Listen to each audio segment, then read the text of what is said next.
Angin sore berhembus lembut melewati pepohonan jati yang tumbuh di sekeliling desa Karangjati. Matahari perlahan meredup, meninggalkan warna oranye yang membias di permukaan tanah. Bagi sebagian warga, sore adalah waktu untuk beristirahat, menyejukkan badan setelah bekerja seharian. Namun bagi seseorang yang bernama Tanto, sore hari itu justru menjadi awal dari sebuah badai yang akan mengubah seluruh hidupnya. Tanto, pemuda 30 tahun berperawakan sederhana, tinggal di desa itu sejak ia lahir. Ia dikenal pendiam, jarang terlibat masalah, dan lebih suka membantu orang lain dalam diam ketimbang mencari pujian. Banyak warga mengingatnya sebagai pemuda yang dulu sering menolong para ibu yang kesulitan membawa hasil panen, atau membantu memperbaiki pagar rumah tetangga yang rusak karena angin malam. Tapi entah sejak kapan, kebaikan seperti itu mulai terlupakan oleh orang-orang. Hari itu, desas-desus mulai menyebar sejak pagi. Satu persatu warga desa kehilangan barang, cangkul, tali tambang, sekantong beras, bahkan pakaian yang dijemur. Namun tak ada seorang pun yang benar-benar melihat siapa pelakunya. Suara-suara penuh kecurigaan bergaung di balai desa, seperti lebah dalam sarang yang terus mendengung tanpa henti. "Barangku hilang semalam," teriak seorang lelaki paruh baya bernama Sarwoko, wajahnya merah karena amarah. "Punyaku juga. Anak-anakku sampai kelaparan pagi ini," sambung seorang perempuan dengan nada kesal. Para warga mulai berkumpul, berdiri rapat-rapat di depan balai desa.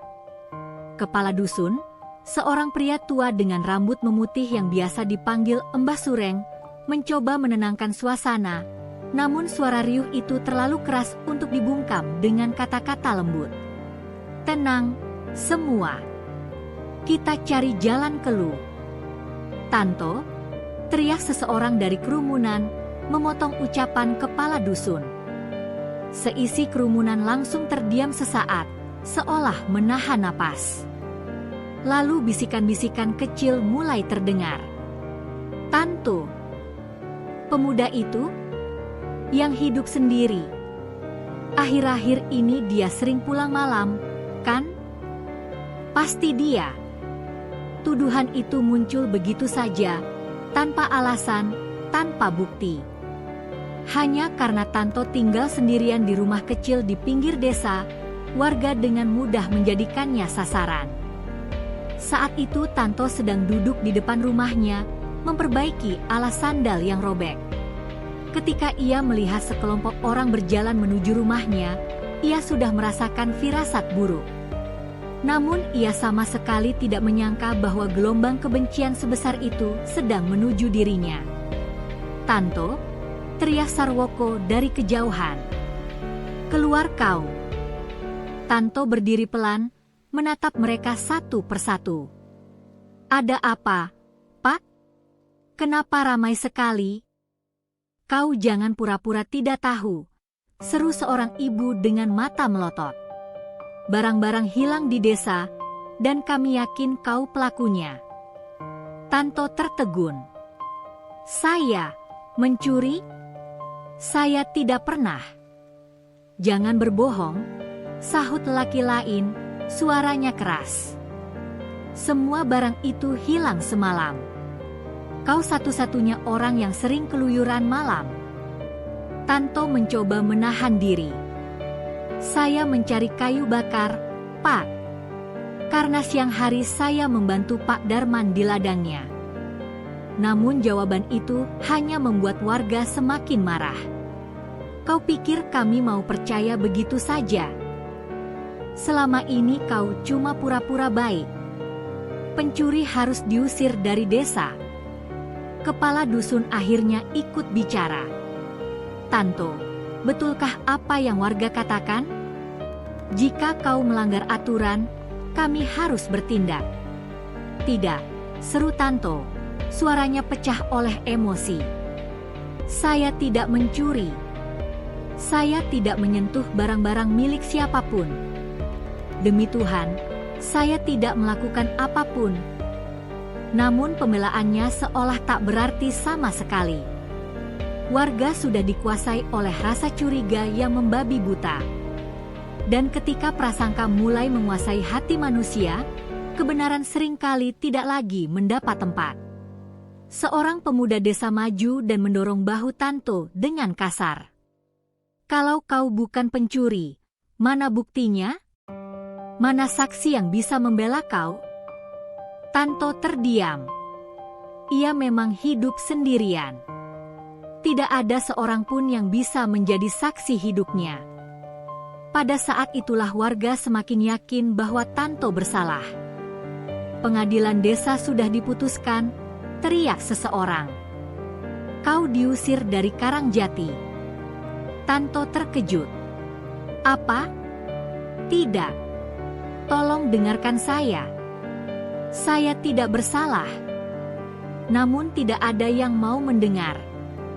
Perempuan-perempuan menjerit, beberapa laki-laki melemparkan kerikil ke arah Tanto. Anak-anak menangis melihat kekacauan itu. Suasana berubah menjadi hiruk-pikuk. Di tengah keriuhan itu, wajah Tanto memucat. Ia merasa seluruh dunia runtuh di hadapannya. "Tanto, pergilah sebelum warga semakin marah," ujar kepala dusun dengan nada berat. "Aku tidak bisa melindungimu jika kau tetap di sini." Tanto menatap mata kepala dusun, mencari kejujuran, mencari harapan, mencari seseorang yang mau percaya padanya. Namun ia tidak menemukan apapun di sana. Hanya ketakutan dan keraguan. "Baik," suaranya lirih, hampir tenggelam oleh hiruk-pikuk teriakan warga. "Jika itu keputusan kalian, saya akan pergi." Tanpa membawa apapun kecuali pakaian di tubuhnya, Tanto berjalan perlahan meninggalkan rumah kecilnya. Warga mengikuti dari belakang, sebagian berteriak menghinanya, sebagian menatap dengan mata penuh curiga.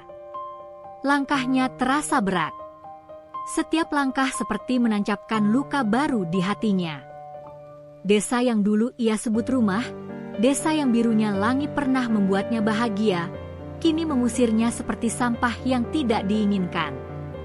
Ketika sampai di batas desa, tepat sebelum memasuki area hutan yang rimbun, ia berhenti sejenak. Dari kejauhan, teriakan warga masih terdengar. "Jangan kembali lagi. Kami tidak butuh pencuri. Pergi." Tanto memejamkan mata, menghela napas panjang. Air mata yang sejak tadi ia tahan akhirnya jatuh, membasahi pipinya. "Aku tidak mencuri," bisiknya lirih. "Aku tidak melakukan apapun." Namun tak ada seorang pun yang mendengarnya. Dengan hati remuk, ia melangkahkan kaki ke dalam hutan. Dedauan bergoyang, menyambutnya dengan bisikan samar. Dunia barunya dimulai di sana, di tempat di mana kesunyian menjadi teman, dan hutan menjadi rumah yang tidak pernah ia pilih. Matahari tenggelam sepenuhnya, menyisakan gelap yang pekat. Dan di dalam gelap itu, Tanto berjalan sendirian, membawa luka yang lebih dalam dari apapun yang pernah ia rasakan. Langit pagi di dalam hutan Karangjati tidak pernah sama seperti langit desa. Cahaya matahari yang jatuh dari sela-sela daun membentuk garis-garis tipis seolah mencoba menggapai tanah. Namun bagi Tanto, pagi itu hanyalah kelanjutan dari malam panjang yang tidak memberinya ketenangan sedikit pun.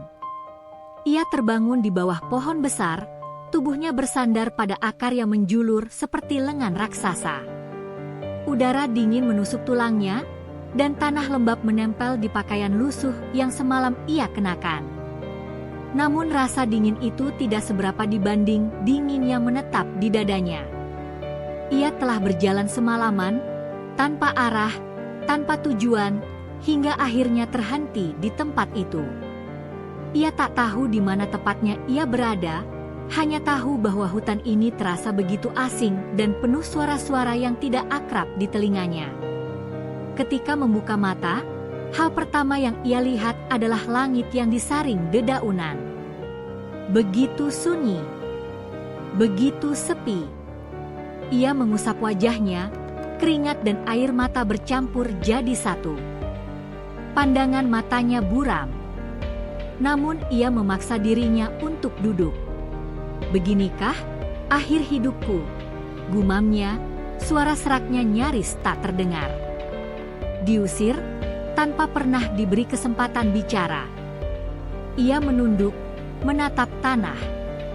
Keduanya sama-sama diam.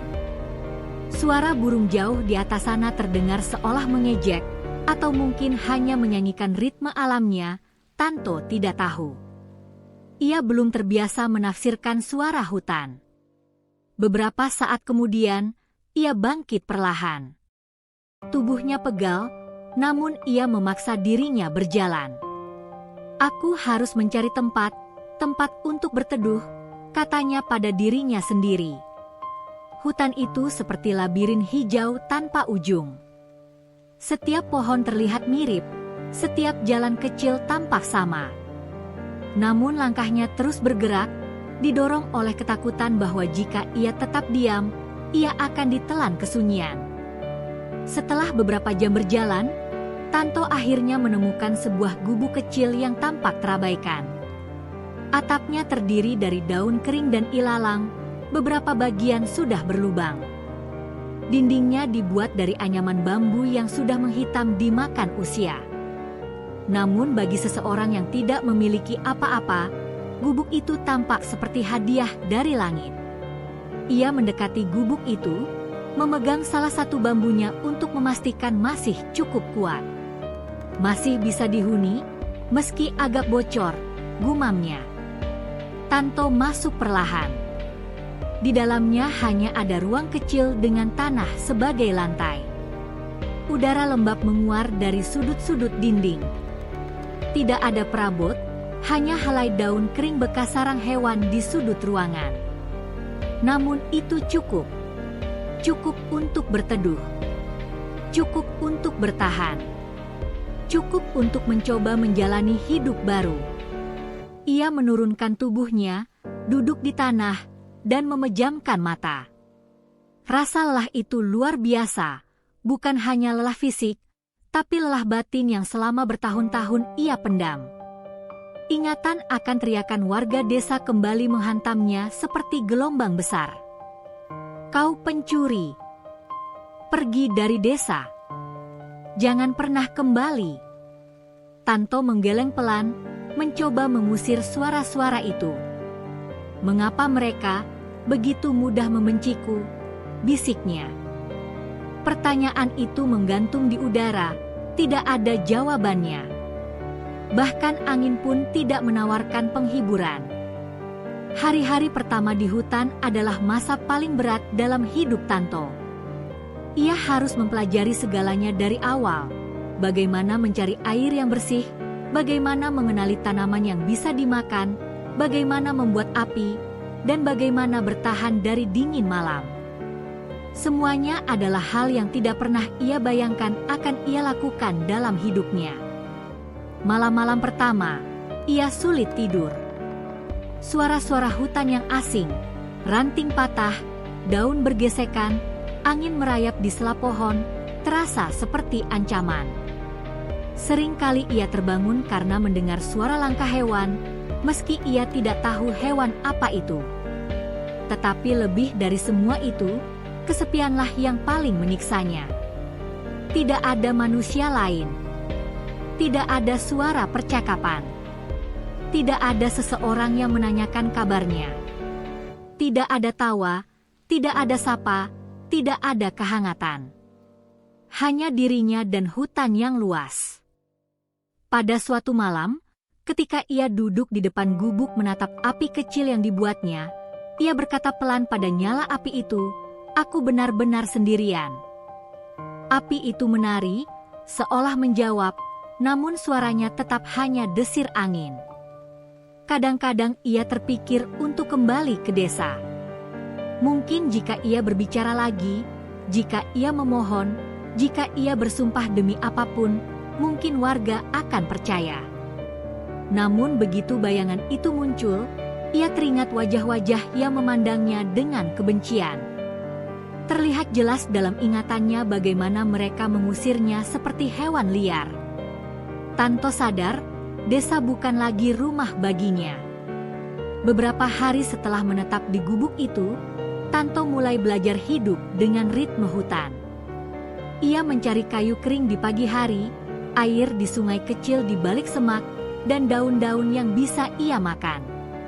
Pelan-pelan, tubuhnya terbiasa dengan kerja keras itu.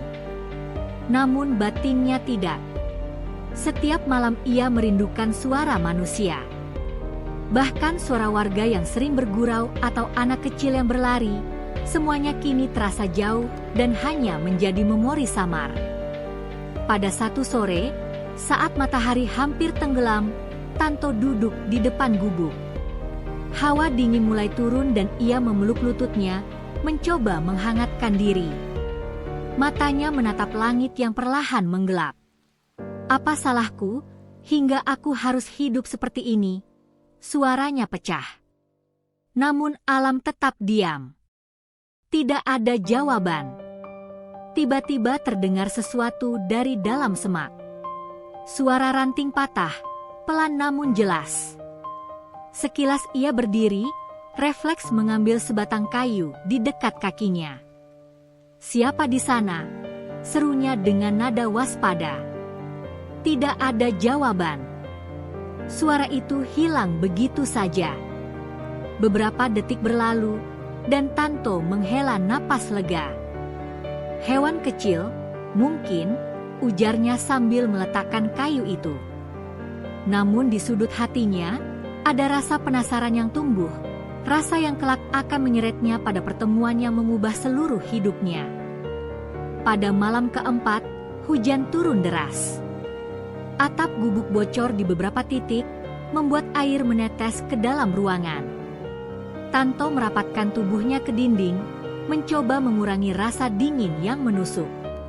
"Kalau begini terus, aku bisa mati kedinginan," gumamnya. Hujan terus menghantam bumi. Petir menyambar di kejauhan, meski suaranya agak jauh, getarannya tetap terasa. Tanto memejamkan mata, menggigil. Namun dalam gelap itu, ia berdoa pelan. "Tuhan, jika Kau mendengarku, berikan aku sedikit kekuatan. Aku benar-benar tidak tahu harus bagaimana lagi." Air mata jatuh di pipinya, bercampur dengan tetesan hujan yang menetes dari atap.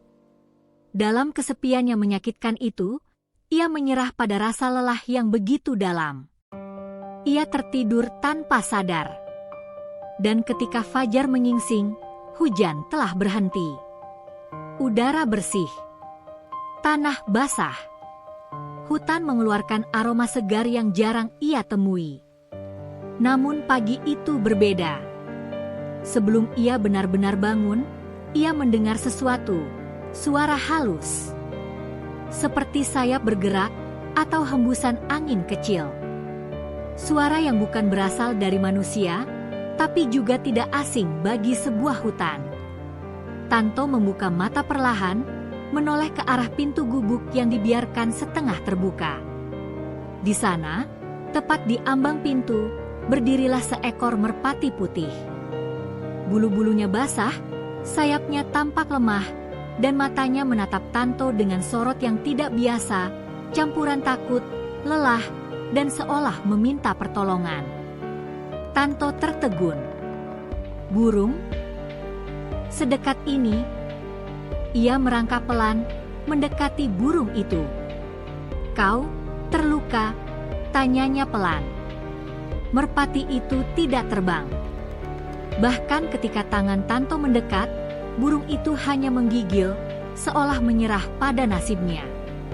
Ketika Tanto menyentuhnya, ia merasakan tubuh kecil itu amat dingin. Tanpa pikir panjang, ia mengangkat burung itu dengan sangat hati-hati. "Kau pasti kedinginan semalam," ucapnya lirih.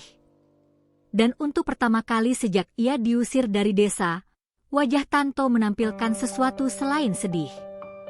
Ada secercah kepedulian. ada sedikit kehangatan. Sesuatu di hatinya yang lama membeku, perlahan mencair. Ia membawa merpati itu masuk ke dalam gubuk. "Tenang, aku tidak akan menyakitimu," katanya lembut. Merpati itu menatapnya. Sorot matanya tenang, namun penuh kepasrahan.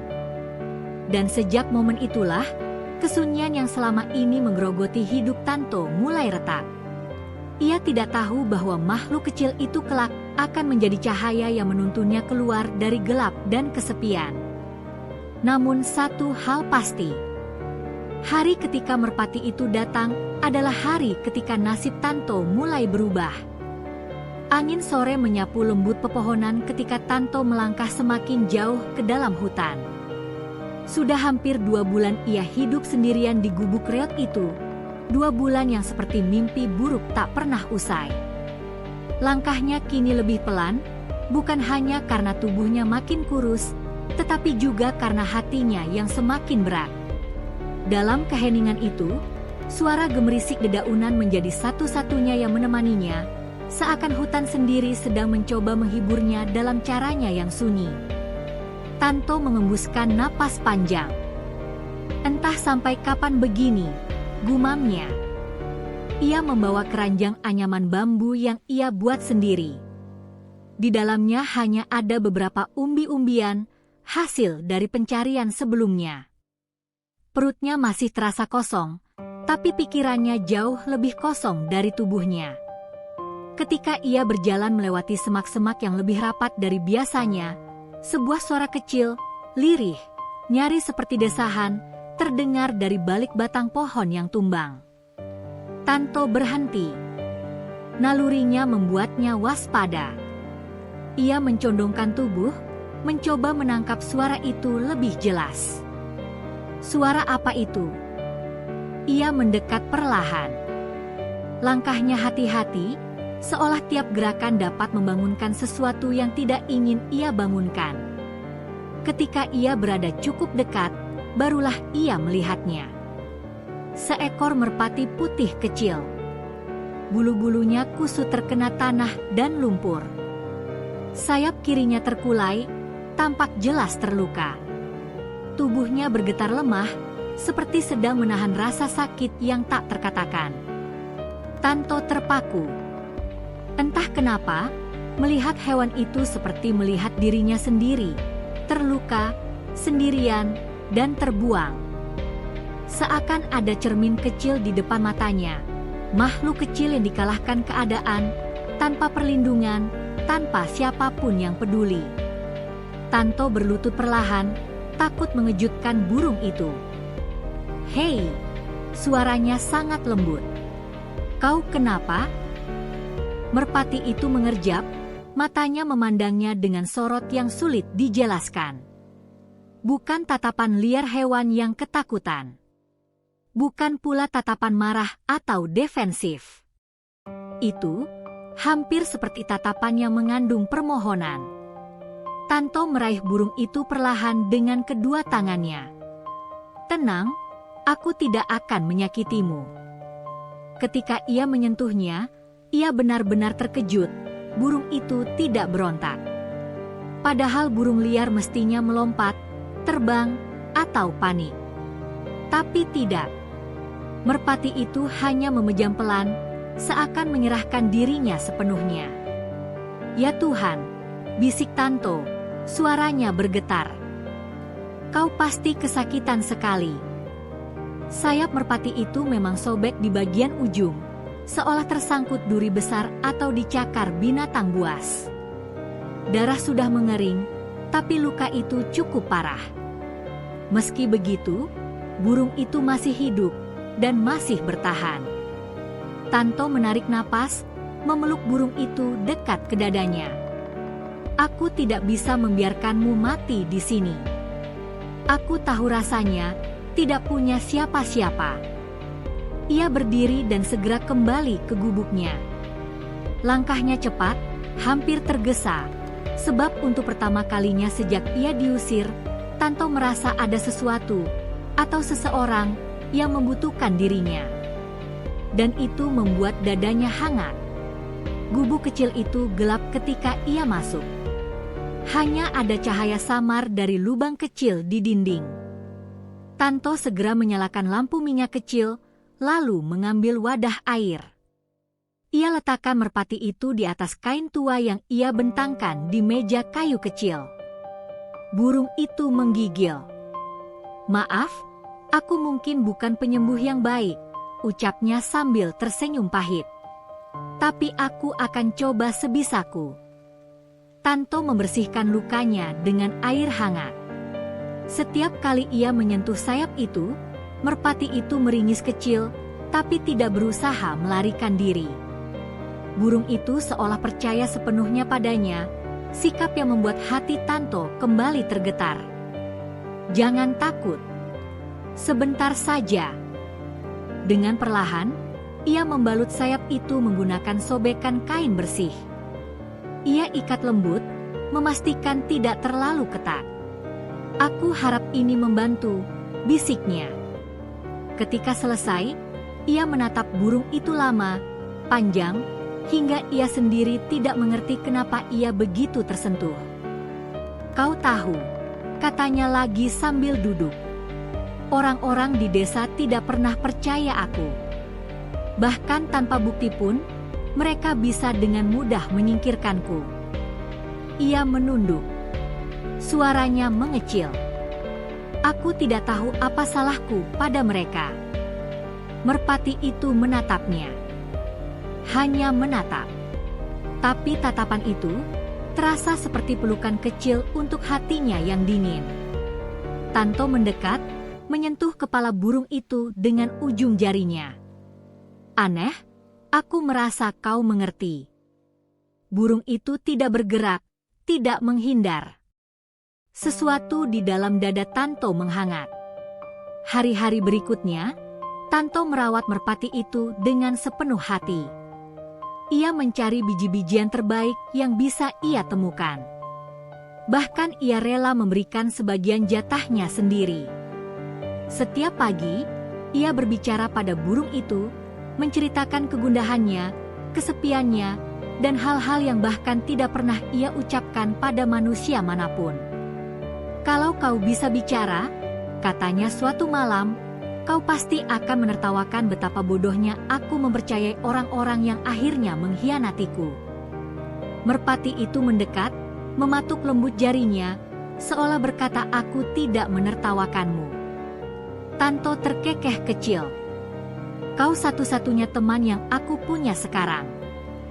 Seminggu berlalu, dan merpati itu mulai membaik. Luka di sayapnya hampir sembuh. Ia sudah bisa berjalan kecil, mengibas sayap pelan. Tapi entah kenapa, burung itu tidak pernah mencoba pergi. Ia selalu berada di dekat Tanto, di pundaknya, di atas meja, atau di ambang jendela kecil gubuk itu. Sampai suatu sore, ketika cahaya matahari masuk menghangatkan ruangan, Tanto memandang burung itu dengan perasaan rumit. "Mungkin sebentar lagi kau bisa terbang lagi."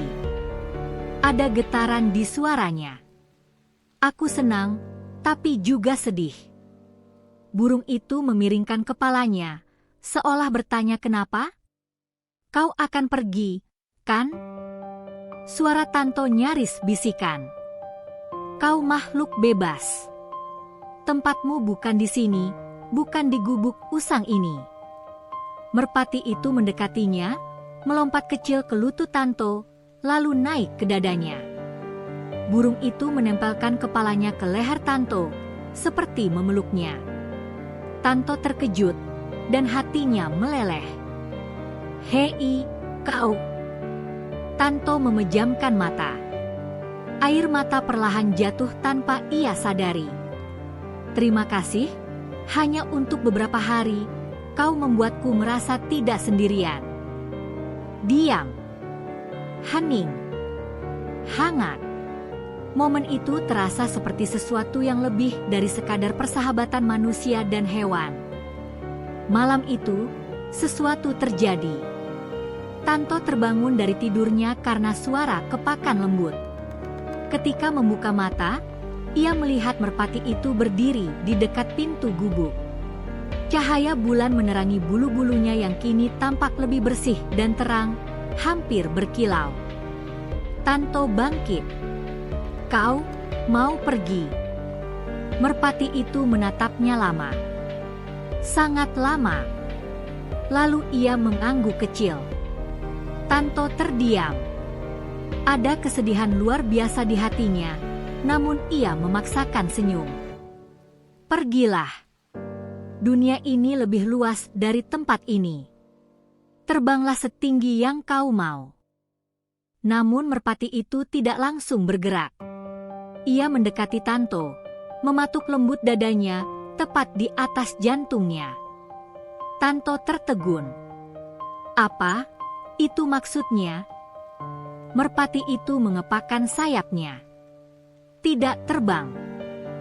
Hanya mengepak ke arah tertentu. Ke arah luar gubuk. Ke arah gelap hutan. Seolah ia mengajak. Tanto mengerutkan kening. "Kau mau aku ikut?" Merpati itu mengepak lagi. Lalu melompat ke pundaknya. Seakan berkata, "Ikutlah denganku. Ada sesuatu yang harus kau lihat. Sesuatu yang akan mengubah hidupmu." Angin malam tiba-tiba menerobos masuk. Lampu minyak bergetar. Hatinya ikut bergetar.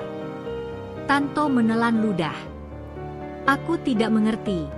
Tapi kalau kau ingin aku ikut, maka aku ikut." Ia membuka pintu gubuk.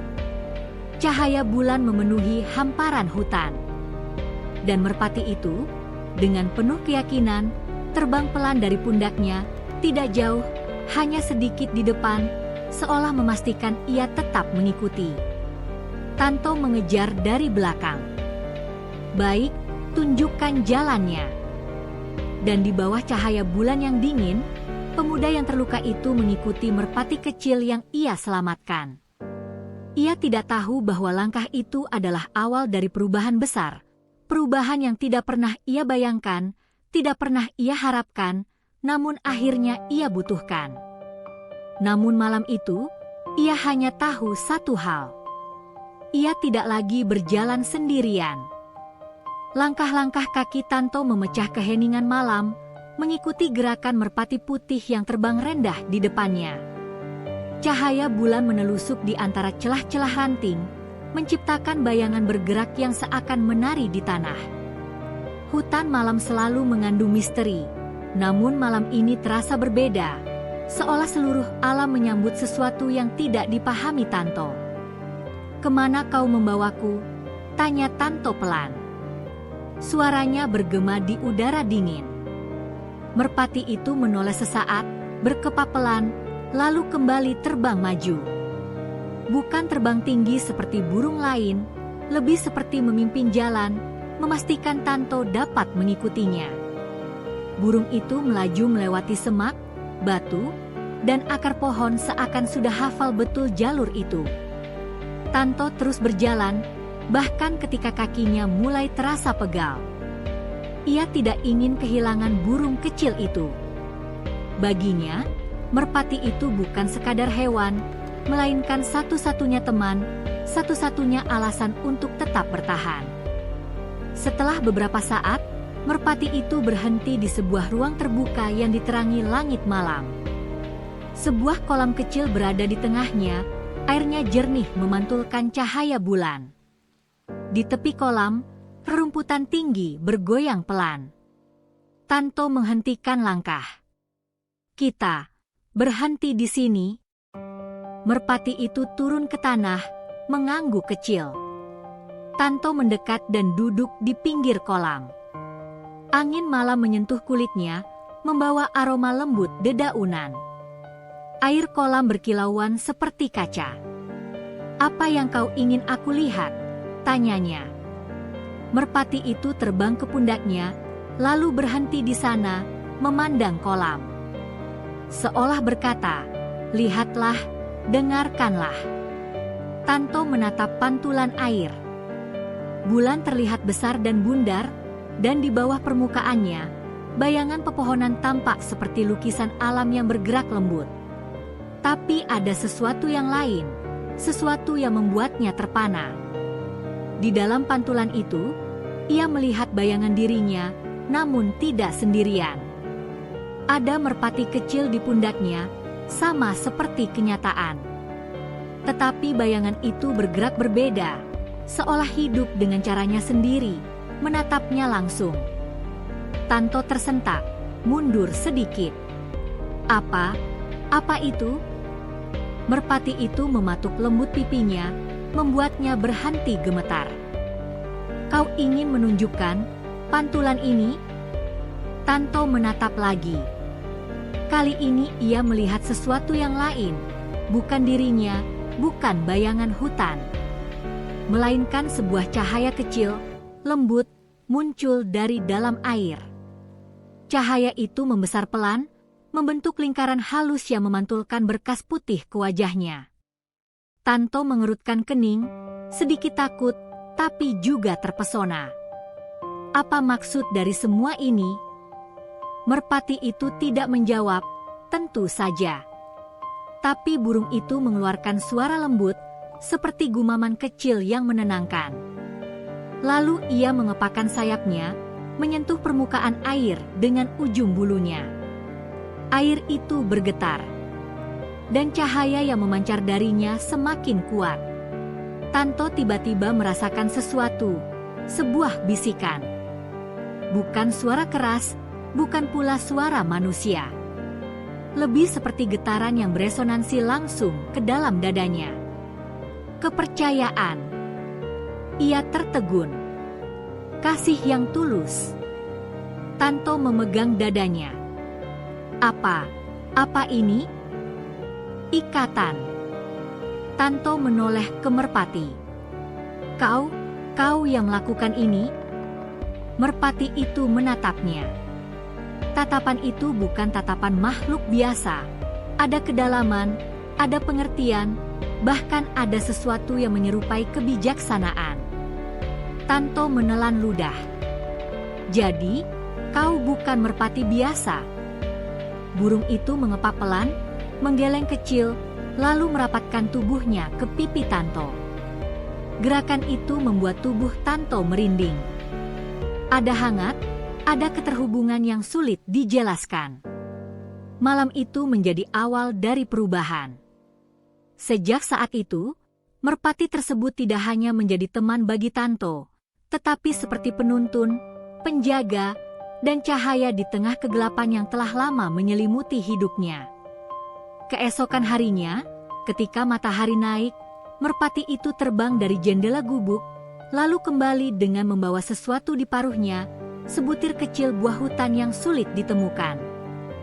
Buah itu manis dan memberikan tenaga. Tanto mengerutkan dahi. Kau mencarikanku makanan? Merpati itu berkicau kecil, bangga. Tanto mengusap kepalanya. Aku tidak tahu bagaimana mengucapkan terima kasih. Sejak itu, merpati itu sering kembali membawa makanan kecil, kadang biji-bijian, kadang buah kecil, kadang ranting yang bisa dijadikan api. Burung itu selalu tahu apa yang diperlukan Tanto. Beberapa hari kemudian, merpati itu menunjukkan tempat-tempat tersembunyi di hutan yang tidak pernah Tanto temukan sebelumnya. Mata air yang jernih, tanaman obat, bahkan jalur yang lebih aman untuk mencari kayu. Kau pintar sekali, puji Tanto. Apakah kau pernah tinggal di sini sebelumnya? Merpati itu memiringkan kepalanya, seolah berpikir sejenak, lalu menatapnya kembali dengan mata yang berkilau.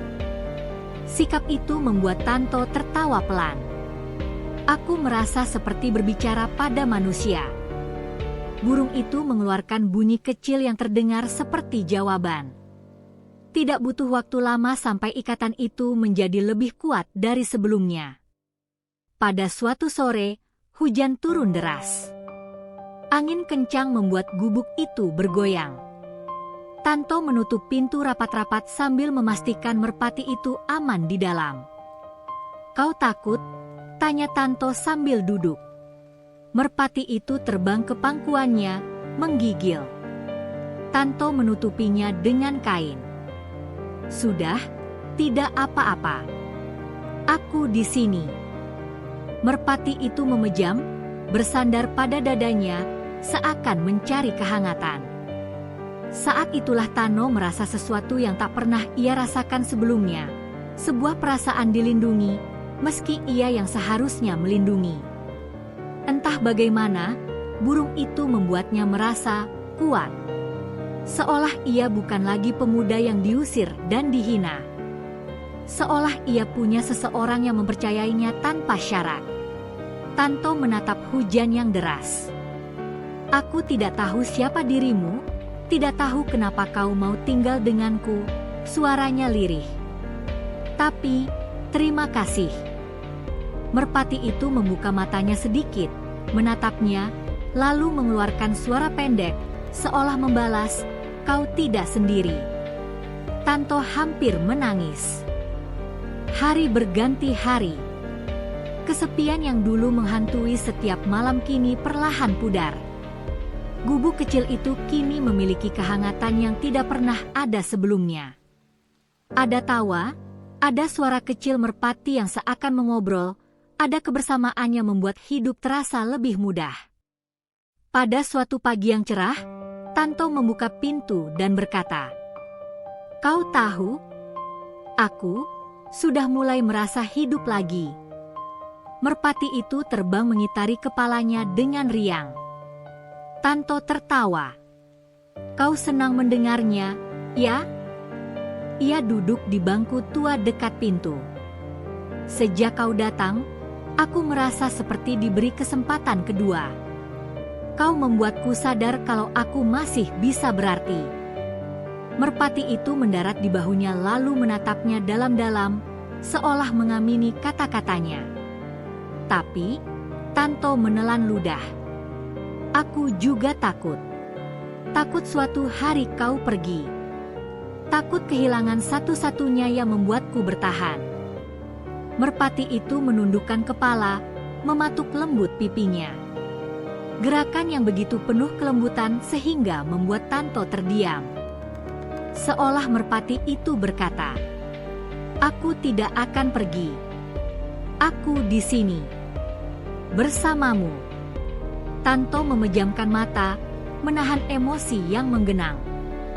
"Baiklah," katanya pelan. "Kita bersama-sama." Ikatan mereka semakin dalam. Merpati itu selalu tahu kapan Tanto sedih, kapan ia cemas, kapan ia memikirkan masa lalunya. Dan merpati itu selalu punya cara menenangkan, entah dengan suara lembut atau sekadar berada di sampingnya. Suatu malam, Tanto duduk menatap langit. Merpati itu berada di pangkuannya. "Kau tahu," ucap Tanto, "dulu aku selalu berpikir kalau tak ada yang peduli padaku. Bahkan ketika aku berteriak meminta pertolongan, tak ada yang datang." Ia menunduk. "Tapi kau muncul. Di saat aku paling hancur. Seakan kau dikirim untukku." Merpati itu menatap langit, lalu kembali menatap Tanto. Tatapannya dalam, seakan mengatakan bahwa firasat Tanto tidak salah. Tanto tersenyum kecil. Mungkin kau bukan burung biasa. Mungkin kau lebih dari itu." Saat itu, angin berhembus lembut. Dan untuk sesaat, bulu-bulu merpati itu memantulkan cahaya bulan seperti serpihan cahaya bintang. Tanto memalingkan wajah, terkejut. Aku tidak sedang berhalusinasi, kan?" Merpati itu diam sejenak, lalu mengepak sayap perlahan. Dan bulu-bulunya bersinar, sangat lembut, hampir tidak terlihat jika tidak diperhatikan. Tapi cahaya itu nyata. Tanto menganga. "Ya Tuhan," napasnya tercekat. "Kau benar-benar bukan merpati biasa." Burung itu tidak menolak, tidak berusaha menyembunyikan. Ia membiarkan cahaya itu tampak, walau hanya beberapa detik, lalu meredup kembali. Tanto memegang dadanya. Aku tidak tahu apa artinya ini, tapi aku semakin yakin kalau kedatanganmu bukan kebetulan. Merpati itu mengangguk pelan. Dan malam itu, Tanto merasa sesuatu berubah dalam dirinya. Tidak hanya perasaan, tetapi seperti ada pintu baru yang terbuka. Pintu yang mengantar pada kemungkinan, pada harapan, dan pada perubahan tak terduga. Beberapa minggu berlalu, dan hubungan mereka tidak lagi sekadar ikatan teman. Mereka memahami satu sama lain tanpa kata-kata. Merpati itu mengajarkan Tanto bagaimana melihat dunia dengan lebih peka, melihat tanda-tanda alam, belajar membaca arah angin, mengenali suara hutan. Dan yang paling penting, merpati itu membuat Tanto percaya pada dirinya sendiri. Suatu sore, saat mereka duduk bersama di depan gubuk, Tanto berkata, "Kau tahu, aku tidak lagi takut pada dunia." Merpati itu menatapnya. "Aku tidak lagi merasa sia-sia," lanjutnya. "Semuanya karena kehadiranmu." Merpati itu terbang pelan ke bahunya, menyentuhkan bulunya ke pipi Tanto, membuat pemuda itu tersenyum. "Kita sudah sejauh ini bersama, dan aku yakin perjalanan kita baru saja dimulai." Pemuda itu menatap jauh ke dalam hutan yang berkilau di bawah sinar matahari. Ada keyakinan baru di matanya, keyakinan yang tidak pernah ia miliki sebelumnya. Ia memegang merpati itu dengan lembut. "Terima kasih, teman kecilku."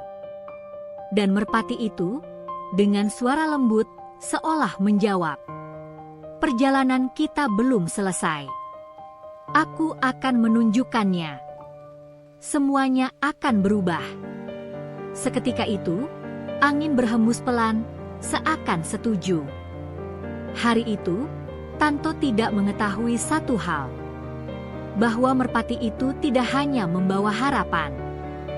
Dia membawa takdir. Dan takdir itu perlahan mulai terbuka di hadapan mereka. Hari-hari berikutnya setelah cahaya merpati itu tampak untuk pertama kali seolah membawa sesuatu yang baru ke dalam hidup Tanto.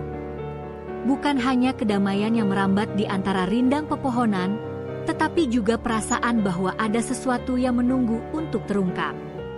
Sesuatu yang jauh lebih besar dari sekadar pertemanan antara manusia dan seekor burung kecil.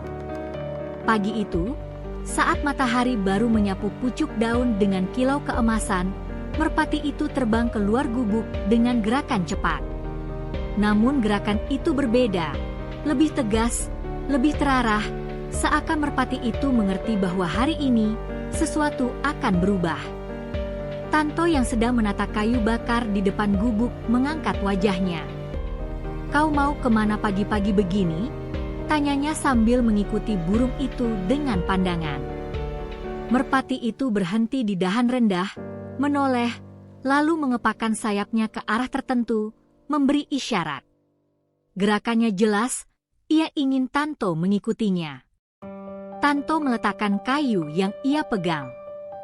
Baik, aku ikut. Tapi jangan terbang terlalu cepat."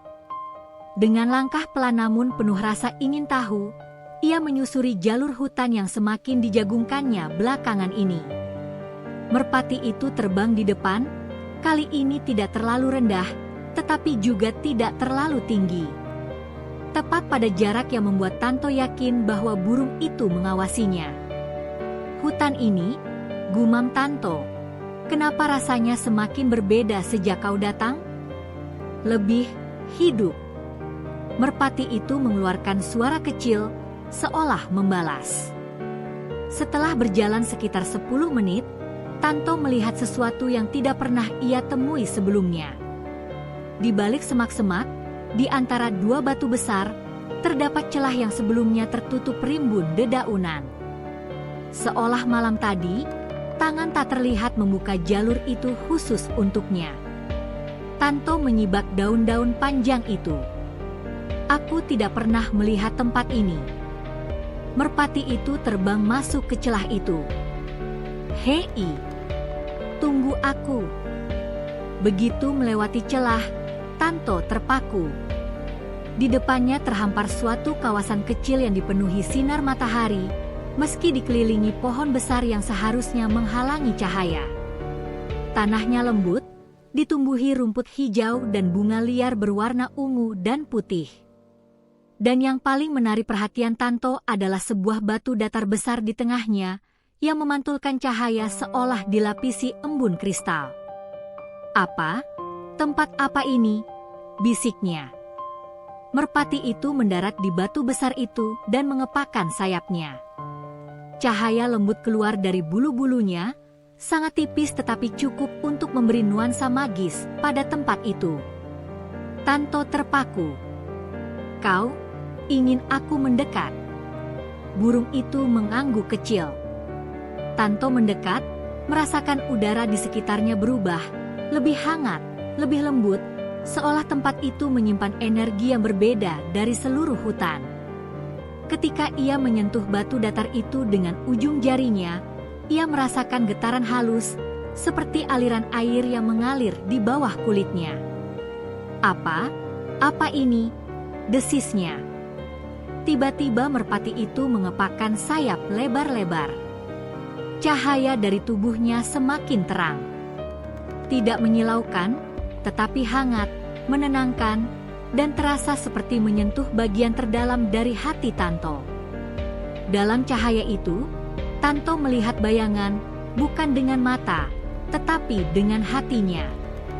Ia melihat dirinya sendiri, duduk di gubuk yang dingin dan kesepian.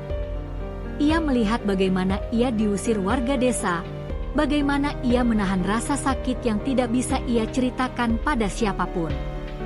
Ia melihat malam-malam panjang di mana ia berharap seseorang datang menolong, namun tidak ada satupun yang datang. Semua bayangan itu muncul, lalu perlahan memudar. Digantikan oleh bayangan lain.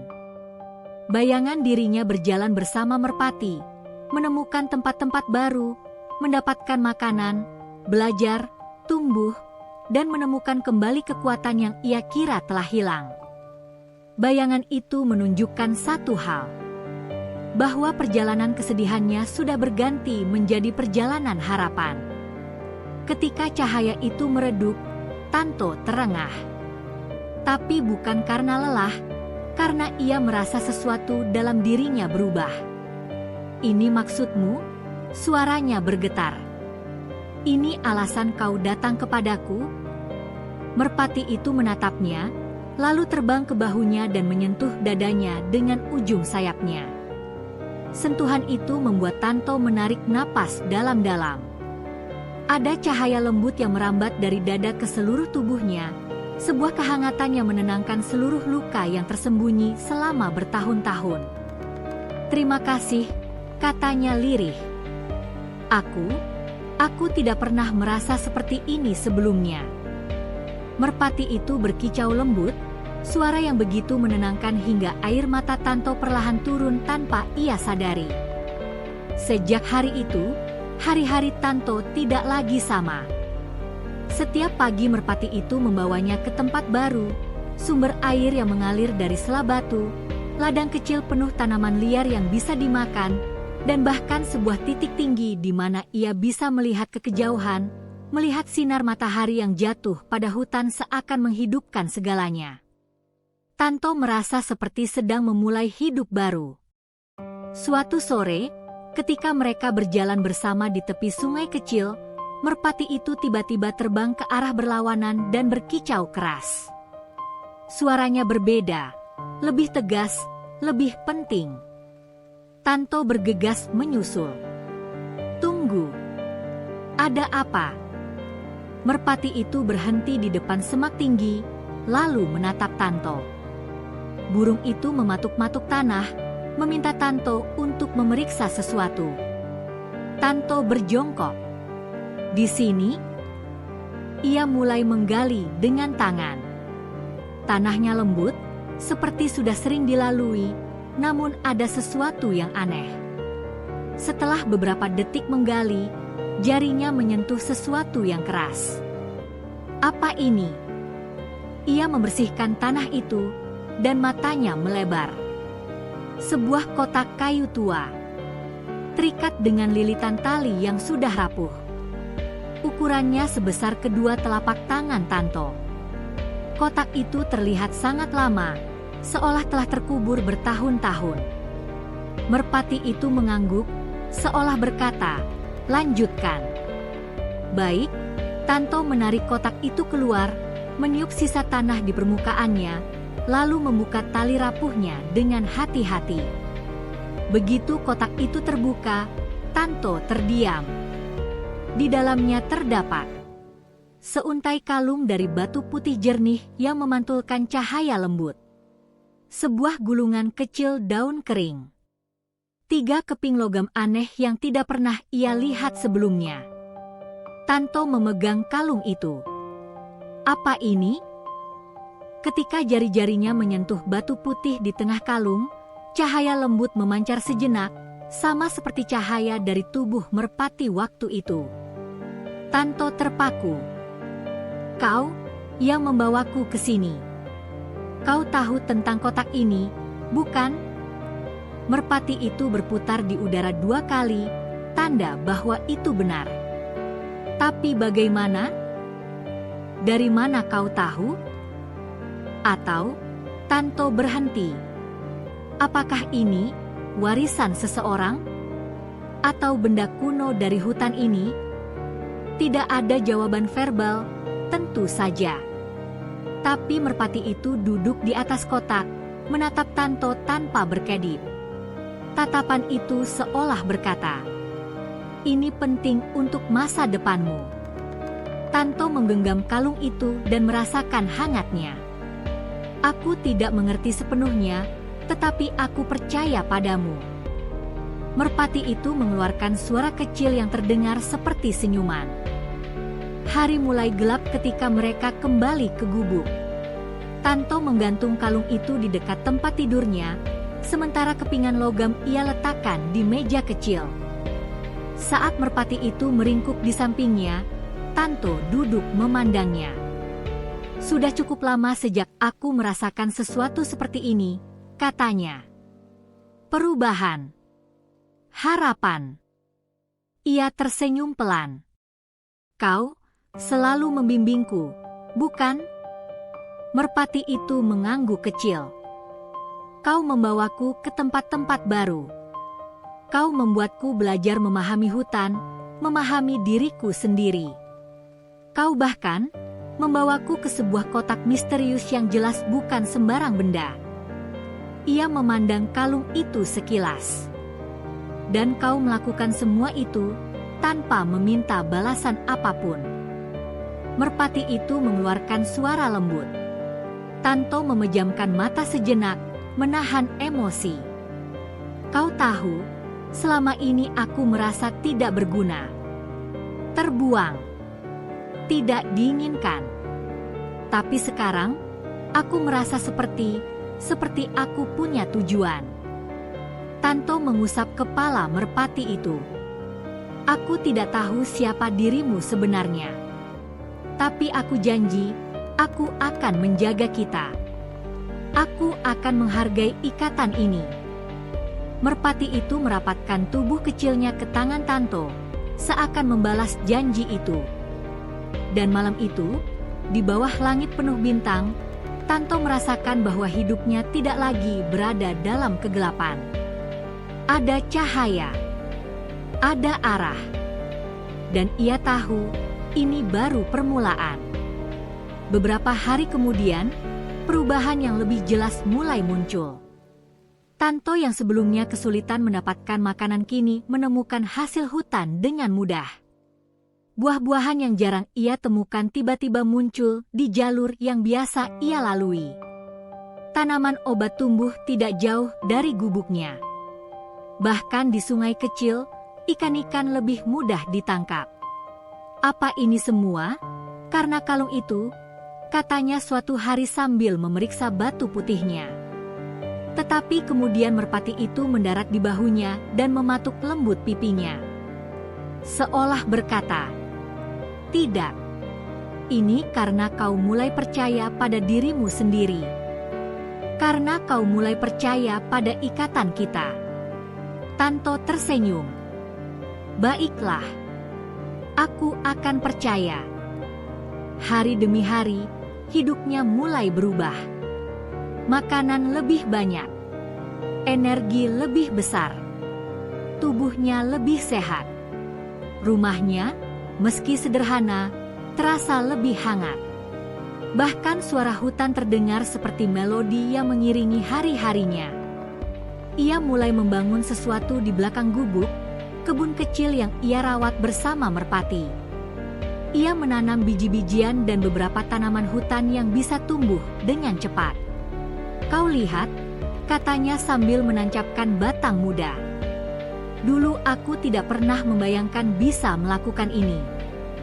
Merpati itu berputar-putar di atas kepalanya, senang. Ya, aku tahu. Ini berkatmu juga."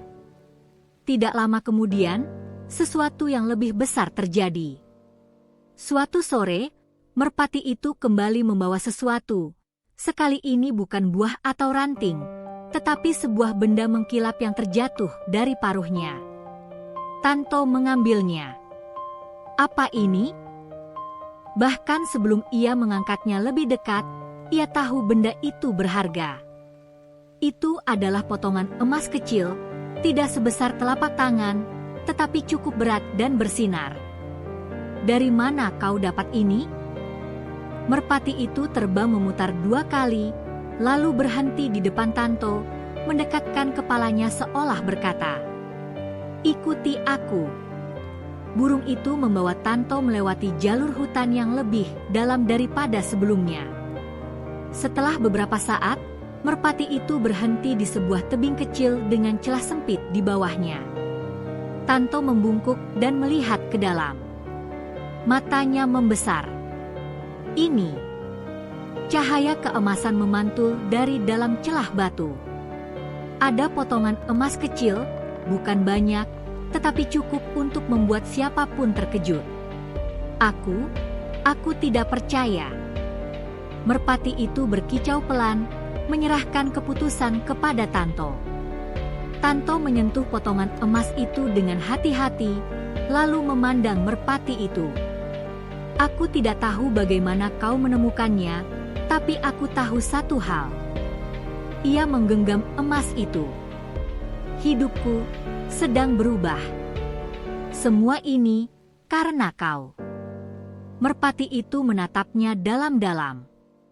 Dan di dalam tatapan kecil itu, Tanto merasakan sesuatu yang jauh lebih besar daripada keberuntungan.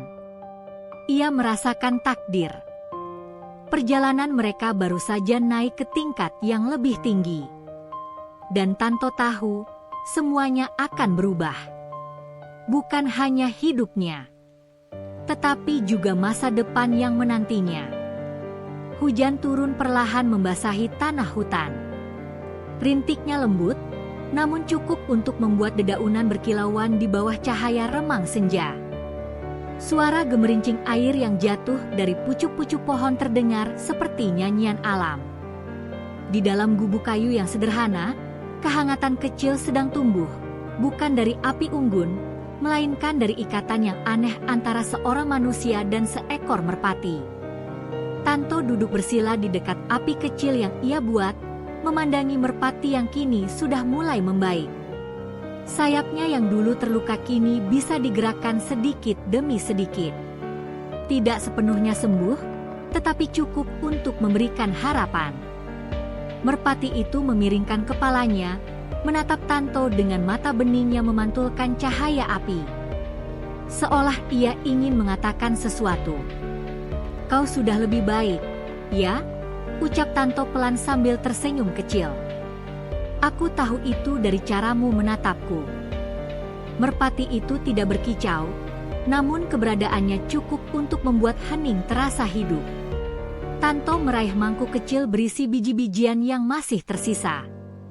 "Ayo makan." Kalau kau tidak makan banyak, bagaimana kau mau sembuh sepenuhnya? Merpati itu melompat pelan menuju tangan Tanto, lalu mematuk biji-bijian dengan gerakan kecil dan cepat. Setiap kali ia membuka sayapnya sedikit, Tanto memperhatikan dengan penuh harap dan sedikit kekhawatiran. "Pelan-pelan saja," katanya lembut. "Luka di sayapmu belum kering betul." Merpati berhenti makan, lalu menatapnya sekali lagi. Tanto terkekeh. "Kau ini lucu sekali. Aku jadi lupa bahwa aku sedang hidup sendirian di hutan." Ia menatap keluar celah gubuk. Hutan kelihatannya tenang, tetapi kelemapannya membawa hawa dingin yang merayap perlahan. Suara hujan membuat suasana terasa semakin sendu. Namun bagi Tanto, sendu itu kini tidak sepenuhnya menyakitkan. Ada merpati itu. Ada sesuatu yang membuatnya merasa bahwa ia tidak sepenuhnya ditinggalkan dunia. "Kalau kau tidak muncul hari itu," bisik Tanto sambil menutup matanya sejenak, "mungkin aku sudah menyerah pada seluruh kehidupan ini." Ia membayangkan saat warga mengusirnya, teriakan, amarah, tuduhan, rasa malu, ketakutan. Semua itu masih membekas kuat. Dan entah kenapa, meski ia sudah mencoba melupakan, bayangan itu selalu datang seperti mimpi buruk yang menolak pergi. Tanto membuka mata dan menatap merpati itu lagi. "Sangat aneh, bukan? Dari semua makhluk, yang menemani aku justru seekor merpati." Merpati itu mematuk perlahan punggung tangan Tanto, seolah ingin menghiburnya. Tanto tertawa kecil. "Hei, jangan nakal." Ia mengusap kepala merpati itu. Gerakan lembutnya membuat bulu sang merpati sedikit mengembang. Burung kecil itu memejamkan mata, menikmati sentuhan itu seperti seorang anak kecil yang dimanja oleh ayahnya. Namun tiba-tiba, suara keras dari luar membuat merpati itu terkejut dan mengepakkan sayapnya secara refleks. Tanto langsung menoleh. "Ada apa itu?" Suara itu terdengar seperti dahan patah. Bukan suara hujan. Bukan angin. Tanto berdiri pelan. Ia mengambil tongkat kayu yang biasa digunakan untuk berjaga apabila ada binatang liar mendekat. Gubuknya memang rapuh, tetapi ia tahu bagaimana menjaga diri di hutan. Ia melangkah ke pintu gubuk dengan hati-hati, membuka sedikit celah untuk melihat keluar. Gelap. Hanya cahaya kilat sesekali yang menerangi hutan. "Siapa di sana?" serunya. Tidak ada jawaban. Ia melongok sedikit lagi. Dan ketika kilat menyambar, ia melihat sosok bayangan berlari terburu-buru di antara pepohonan. Apa itu tadi? Tanto memutuskan untuk tidak mengejarnya. Hutan malam terlalu berbahaya, dan ia tidak ingin meninggalkan merpati sendirian di gubuk. Ia kembali menutup pintu. Saat ia duduk kembali, merpati menatapnya seolah bertanya apa yang terjadi. "Tidak apa-apa," kata Tanto lembut. "Mungkin hanya rusa atau babi hutan. Kau jangan takut." Merpati itu mengedip pelan, lalu merapat ke kaki Tanto. Tanto menghela napas dan menatap api kecil di depannya. "Kau tahu, kehadiranmu membuatku merasa punya tujuan. Kalau dulu aku bangun hanya untuk bertahan hidup, sekarang aku bangun karena aku ingin melihat kau sembuh." Ia berhenti sejenak, matanya tertuju ke langit-langit gubuk yang bocor sedikit. "Aku tidak tahu apa yang akan terjadi ke depannya. Hidupku berubah begitu cepat, terlalu cepat. Tapi mungkin Tuhan tidak meninggalkanku sepenuhnya. Mungkin Dia mengirimkanmu agar aku tidak tenggelam dalam keputusasaan." Merpati itu menaikkan kepala, bulu-bulunya sedikit bergetar. "Kau benar-benar mengerti perasaanku, ya?" kata Tanto sambil tersenyum. Padahal kau hanya seekor merpati. Tapi aku lebih percaya kau daripada manusia-manusia yang pernah dekat denganku. Tanto mengambil kain kecil yang ia gunakan untuk membersihkan luka merpati. Sini, aku cek dulu sayapmu. Ia membuka pelan sayap burung itu. Luka-luka kecil mulai mengering dengan baik. Namun bekas goresan masih terlihat jelas, seperti guratan di kulit manusia yang membutuhkan waktu untuk benar-benar hilang. Masih butuh beberapa hari. Tapi, kau kuat. Kau pasti akan bisa terbang lagi. Merpati itu membuat suara kecil, seolah berkata, "Terima kasih." Tanto menghela napas panjang, hati yang dulu penuh luka kini terasa sedikit lebih ringan. Bukannya sembuh sepenuhnya, tetapi kini ia punya seseorang untuk berbicara, meski hanya seekor merpati. Setiap hari selalu ada percakapan kecil, baik dengan kata-kata maupun dengan isyarat. Dan dalam kesunyian hutan itu, perlahan-lahan, Tanto mulai menemukan kembali bagian dirinya yang selama ini hilang. Beberapa hari berlalu. Hujan telah berhenti, dan matahari kembali menyinari dedaunan basah yang berkilauan. Udara terasa lebih segar, seperti hutan baru saja mandi dan membersihkan segala kesedihan yang sempat menggantung. Pagi itu, untuk pertama kalinya sejak ia merawat merpati itu, Tanto melihat sesuatu yang membuatnya tertegun. Merpati itu berdiri di depan gubuk, di atas batu kecil yang biasanya digunakan Tanto untuk duduk. Burung itu mengepakkan kedua sayapnya, bukan gerakan kecil seperti sebelumnya, melainkan kepakan penuh, kuat, dan mantap. Tanto menghentikan langkahnya. "Kau sudah bisa." Merpati menatapnya. Kemudian ia mengepak sekali lagi, lebih kuat dari sebelumnya. Dan tiba-tiba, floos, ia terbang. Tidak tinggi, tidak jauh. Hanya sekitar 1 meter dari tanah. Namun cukup untuk membuat dada Tanto terasa hangat dan penuh kebanggaan. "Kau berhasil," seru Tanto sambil tertawa bahagia. Merpati itu melayang sebentar, lalu mendarat di bahu Tanto. Tanto memegangnya dengan hati-hati. "Lihatlah dirimu. Kau lebih hebat dari yang kau kira." Ia menatap langit biru. Rasanya seperti ada harapan baru yang terbuka. Harapan kecil yang mungkin suatu hari akan membawa perubahan besar. "Jika kau bisa sembuh," katanya pelan, "mungkin aku juga bisa." Merpati itu berkicau kecil, kemudian mengepakkan sayapnya sekali lagi seolah memberi semangat. Saat itu, Tanto sadar. Ini bukan hanya kisah penyembuhan seekor merpati. Ini adalah awal perjalanan baru bagi dirinya. Awal dari sesuatu yang ia belum tahu akan mengarah kemana, tetapi ia yakin, selama merpati itu ada di sampingnya, ia tidak lagi sendirian menghadapi dunia. Dan untuk pertama kalinya sejak ia diusir dari desanya, Tanto benar-benar tersenyum dari lubuk hatinya. Pagi itu hutan terasa berbeda. Udara lebih hangat, dedaunan tampak lebih hijau, dan cahaya matahari menerobos celah-celah pohon dengan kelembutan yang tidak biasa. Seolah alam sedang menyambut sesuatu yang belum diketahui.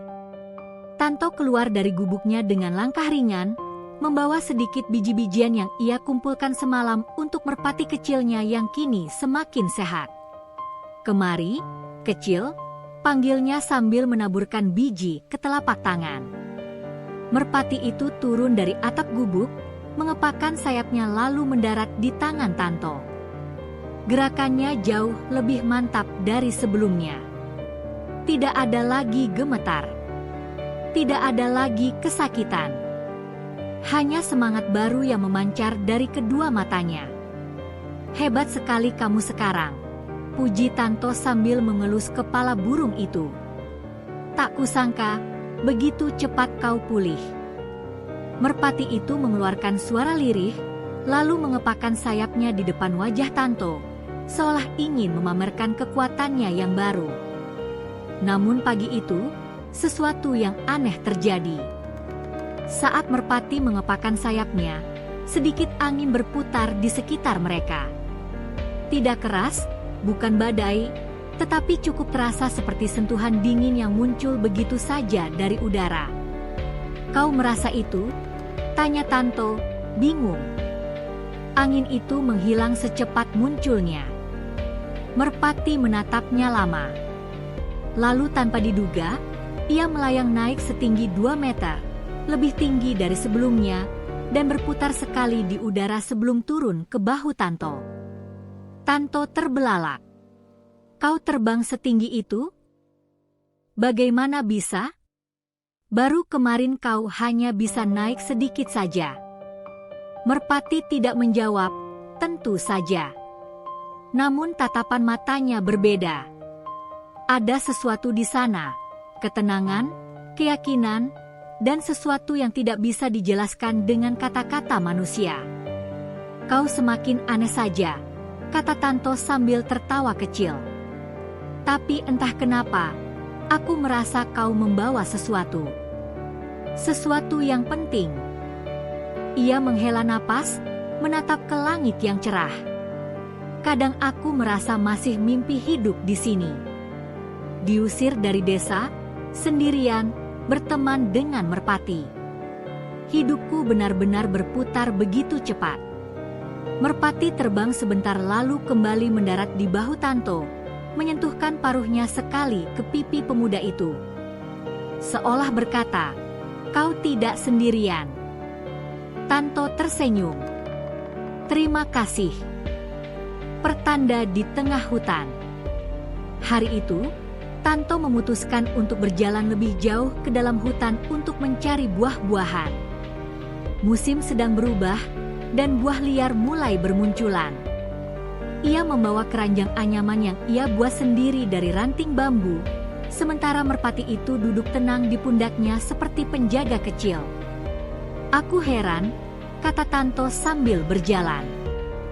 "Kamu tidak takut berada di hutan dalam? Biasanya burung-burung lain memilih tinggal dekat sungai atau padang hijau." Merpati itu memiringkan kepalanya, seolah menganggap hutan sebagai rumah yang sama baginya. Tanto terkekeh. Iya, kita sama. Sama-sama dibuang, sama-sama mencari tempat tinggal baru." Mereka melewati akar-akar pohon yang menjalar seperti ular, melewati ranting kering, dan sesekali menghindari semak yang berduri. Tapi semakin jauh mereka melangkah, suasana hutan menjadi semakin hening. Tidak ada suara burung lain. Tidak ada suara monyet. Bahkan suara angin pun seolah menahan embusannya. "Kok sepi sekali," gumam Tanto. "Biasanya di sini banyak suara." Merpati di bahunya tampak gelisah. Bulu-bulunya sedikit mengembang, tanda ia merasakan sesuatu yang tidak biasa. "Kau merasakannya juga?" tanya Tanto. Tiba-tiba, bruk, sebuah dahan besar jatuh hanya beberapa meter dari tempat mereka berdiri. Tanto mundur selangkah, hampir kehilangan keseimbangan.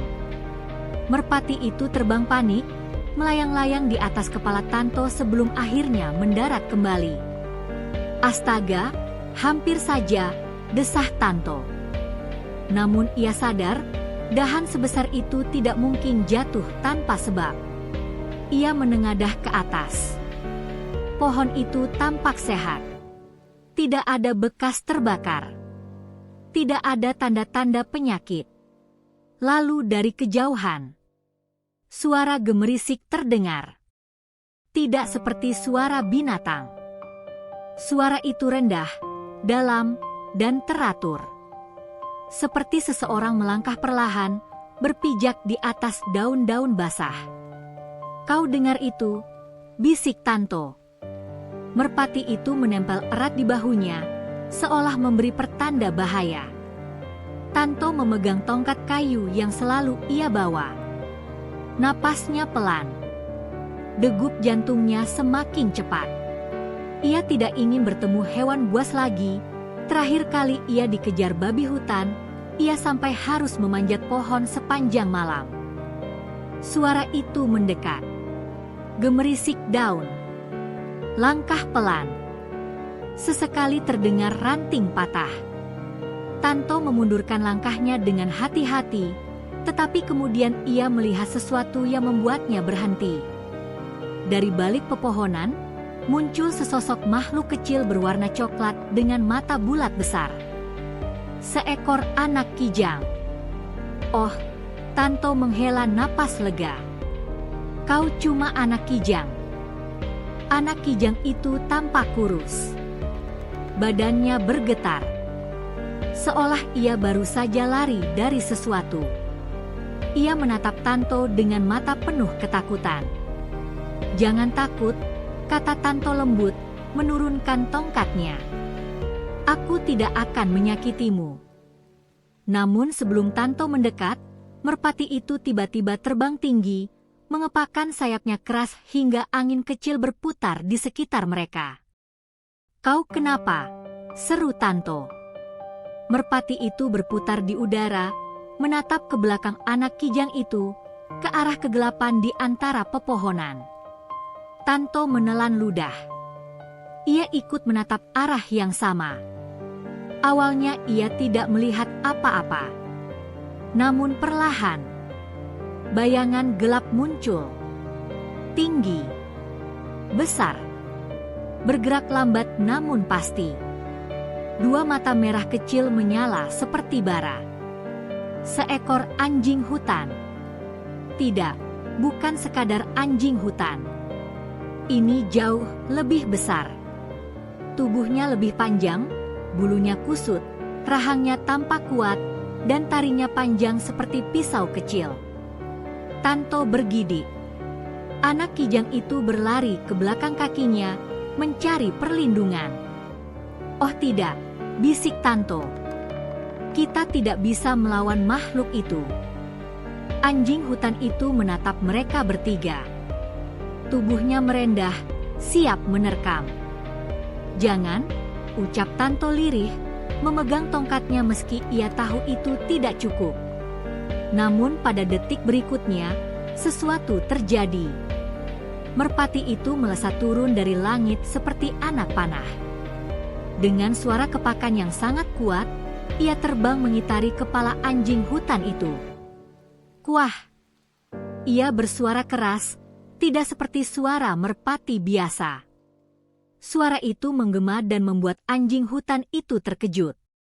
Merpati itu mengepakkan sayapnya berkali-kali, menciptakan pusaran angin kecil yang memaksa hewan buas itu mundur. Apa itu? Tanto takjub. Anjing hutan itu semakin mundur, silau oleh kepakan merpati tersebut. Dalam beberapa detik, hewan itu berbalik dan lari kembali ke dalam hutan, menghilang seolah ditelan bayangan. Tanto berdiri terpaku. Itu tidak mungkin. Merpati biasa mana bisa begitu? Merpati itu kembali turun, mendarat di bahu Tanto. Sayapnya sedikit terangkat, tidak seperti lelah, tetapi seperti menyimpan kekuatan yang tidak ia tunjukkan sebelumnya. Kau melindungiku, ucap Tanto dengan suara bergetar. Kau menyelamatkan kami semua. Ia memeluk merpati itu, merasa ada kehangatan aneh dari makhluk kecil tersebut. Bisikan yang tidak seharusnya ada. Sore menjelang ketika Tanto kembali ke gubuknya. Anak kijang yang tadi ia selamatkan ikut mengikuti dari belakang sebentar sebelum menghilang kembali ke hutan. Namun sepanjang perjalanan pulang, pikiran Tanto tidak tenang. Apa yang sebenarnya terjadi? Gumamnya. Merpati itu menatapnya tanpa suara. Kau bukan merpati biasa, ya? Tanya Tanto sambil tersenyum samar. Aku tahu itu sejak pertama kali kau lihatkan keanehan itu. Tapi apa? Kau punya kekuatan tertentu? Merpati menggeleng kecil. Tanto tertawa kecil. Ya, kau tidak bisa jawab pertanyaan itu. Aku tahu. Namun malam itu, sesuatu yang benar-benar di luar akal terjadi. Saat Tanto tertidur di lantai gubuk, merpati itu berdiri di dekat kepalanya. Cahaya lembut biru muncul perlahan dari tubuh sang merpati, berpendar seperti sinar magis yang biasa ada dalam dongeng. Cahaya itu jatuh di wajah Tanto. Dan dalam tidurnya, ia mendengar sesuatu. Bukan suara manusia. Bukan suara mimpi. Suara lembut, seolah berasal dari langit. Tanto, bisik itu berkata. Tanto mengerutkan alis dalam tidurnya. Bangkitlah, takdirmu tidak berakhir di sini. Suara itu hilang seketika. Tanto terbangun dengan napas terengah. Ia duduk cepat, menatap sekeliling. Gubuk masih sama. Hutan masih sunyi. Api kecil masih menyala. Tapi cahaya di sekitar merpati perlahan memudar. Aku bermimpi, atau itu nyata? Tanyanya tanpa suara. Merpati itu menatapnya lama. Sangat lama. Dengan tatapan yang tidak dimiliki oleh makhluk biasa. Dan untuk pertama kalinya, Tanto merasa ia sedang menatap sesuatu yang lebih besar dari seekor burung kecil. Sebenarnya, siapa kau? Bisik Tanto. Merpati tidak menjawab. Namun malam itu, Tanto mulai memahami satu hal. Ada sesuatu yang dititipkan pada merpati itu. Sesuatu yang kelak akan mengubah hidupnya. Sesuatu yang mulai terbangun. Sesuatu yang, perlahan namun pasti, akan membawa Tanto menuju takdir yang belum pernah ia bayangkan. Fajar menyingsing perlahan ketika cahaya keemasan mulai merayapi pepohonan hutan Karangjati. Tanto telah bersiap sejak subuh, duduk bersila di depan gubuknya dengan merpati putih di pangkuan. Ada ketenangan di raut wajahnya, tetapi di balik itu semua, hatinya berdegup lebih cepat dari biasanya. Hari ini adalah hari yang akan mengubah segalanya, entah menuju keselamatan atau kisah duka baru. Merpati itu mengepah halus, seolah memberi isyarat bahwa ia siap. Sudah waktunya, ya, bisik Tanto sambil mengelus bulu putih lembut itu. Burung itu mengangguk kecil. Mata hitamnya memantulkan cahaya pagi seperti dua titik harapan. Para warga mulai sadar. Sementara itu, jauh di desa Karangjati, warga mulai dilanda kegelisahan. Beberapa hari terakhir, mereka mendapati barang-barang mereka kembali ditemukan secara tiba-tiba, diletakkan di halaman rumah mereka saat pagi buta. Tak ada tanda pelaku. Tak ada jejak. Hanya salah satu hal yang membuat mereka terdiam dalam kebingungan. Semua barang yang kembali itu bersih, seolah baru dicuci, dan tidak ada satupun yang rusak. Desas-desus mulai menyebar. Apa mungkin Tanto bukan pelakunya? Tapi kita sudah mengusirnya, kalau dia tidak bersalah. Lalu siapa pencurinya selama ini? Kegelisahan ini semakin menguat ketika seorang anak kecil, Seno, mengaku melihat sosok lelaki asing berkeliaran di tepi hutan pada malam hari, membawa karung dan masuk ke desa dengan sembunyi-sembunyi. Warga mulai saling tatap, lalu satu hal menjadi jelas di benak mereka. Mereka telah melakukan kesalahan besar. Tanto kembali ke desa. Dengan langkah yakin, meski penuh beban, Tanto berjalan menuju gerbang desa ditemani merpati putih yang kini bertengger di bahunya. Suasana desa terlihat berbeda, sunyi, tegang, namun serasa menunggu. Saat ia melewati batas desa, orang-orang yang melihatnya langsung terdiam. Beberapa mundur sedikit. Ada rasa bersalah yang jelas tergambar di wajah mereka. Namun Tanto tak berhenti berjalan. Ia menuju balai desa, tempat kepala desa dan para tokoh masyarakat sudah berkumpul. Saat melihat kedatangannya, kepala desa tercekat. "Teh Tanto," ucapnya dengan suara bergetar. Tanto berdiri tegap di hadapan mereka. "Aku datang bukan untuk menuntut apapun," katanya lembut. "Aku hanya ingin membersihkan namaku." Para warga menunduk, malu karena dulu mereka mengusirnya dengan makian dan tuduhan tanpa bukti. Kebenaran muncul. Di saat suasana menjadi semakin tegang, merpati putih itu mendadak terbang ke udara. Sayapnya memancarkan cahaya lembut, seolah ada keajaiban yang membalutnya. Burung itu memutari alun-alun beberapa kali, lalu melesat ke arah semak-semak di belakang balai desa. Tanto mengerti maksudnya. "Dia ingin menunjukkan sesuatu," ujarnya. Warga mengikuti langkahnya. Dan di balik semak-semak besar, seseorang sedang berusaha kabur sambil menyeret karung berisi barang-barang curian. Seorang lelaki berwajah tirus, rambut berantakan, orang asing yang sebelumnya dilihat Seno, Naryo, pengembara yang beberapa minggu lalu datang dan menumpang di rumah salah satu warga. Ketika tertangkap, ia berteriak-teriak mencoba membela diri, tapi karung penuh barang curian itu cukup menjadi bukti. Warga terkesima. Semua mata perlahan beralih pada Tanto. Wajah-wajah yang dulu marah kini berubah menjadi penyesalan yang dalam. Permintaan maaf yang menggetarkan. Kepala desa menunduk penuh rasa malu. "Tanto, kami telah berbuat salah besar kepadamu. Kami mengusirmu tanpa bukti, menghakimimu tanpa memberi kesempatan. Kami mohon maaf." Suasana hening. Angin pagi meniup dedaunan, seolah menunggu jawaban dari sang pemuda yang selama ini menanggung kesendirian dan luka. Namun Tanto hanya tersenyum tipis. "Aku sudah memaafkan semuanya bahkan sebelum kalian memintanya," ujarnya.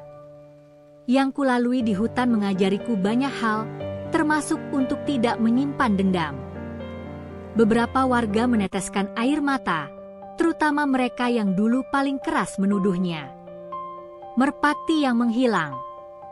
Setelah semuanya selesai, merpati putih itu kembali bertengger di bahu Tanto. Namun kali ini, bulunya memancarkan cahaya lebih terang dari sebelumnya. Semua warga terpaku menyaksikannya. Tanto mengangkat tangannya, seolah memahami bahwa peran sahabatnya itu sudah selesai. "Kau sudah membantuku, terima kasih," ujarnya. Merpati itu mengepakkan sayap, lalu terbang tinggi ke langit, semakin tinggi hingga hanya menjadi titik kecil, lalu lenyap bagai embun pagi. Keheningan menyelimuti desa. "Burung itu bukan burung biasa," gumam seseorang. Tanto hanya tersenyum. Ia tahu, merpati itu adalah penolong, bukan sekadar makhluk hutan. Ia datang ketika Tanto terpuruk, dan pergi ketika tugasnya selesai. Akhir baru. Warga kemudian memegang tangan Tanto, mengajak dan memohon agar ia kembali tinggal di desa. Tanto menatap gubuknya yang jauh di hutan. Ada rasa nyaman di sana, tapi juga kerinduan untuk kembali hidup di tengah masyarakat. Ia mengangguk pelan. "Aku akan kembali, tapi izinkan aku tetap tinggal dekat hutan.